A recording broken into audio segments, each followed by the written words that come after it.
সৌম্য সরকারের বিশাল ছক্কা, বল স্টেডিয়ামের বাইরে, নিচেই পার্কিং করা গাড়ির কাচ ভাঙলেন সৌম্য সরকার।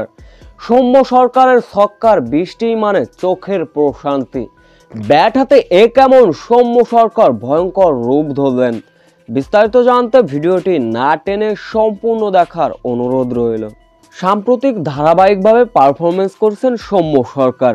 ওয়েস্ট ইন্ডিজের বিপক্ষে ওয়ানডে সিরিজ কি অথবা টি-20, ব্যাট হাতে অনন্য সৌম্য আবারও নিজেকে প্রমাণ করলেন।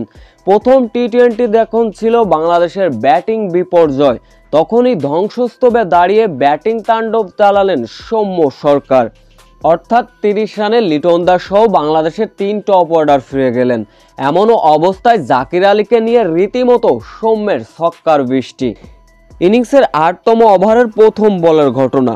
বল করলেন ওয়েস্ট ইন্ডিজের বোলার শেফার্ড। বলটি ছিল শর্ট পিচ ডেলিভারি।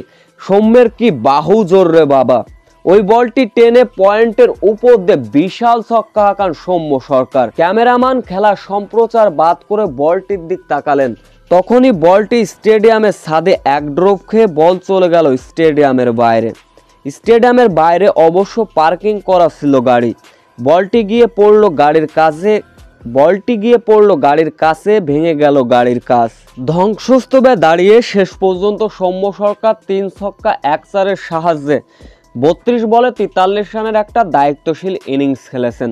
তবে সৌম্য সরকার যতটুকু খেলবেন ততটুকুই থাকবে চোখের প্রশান্তি।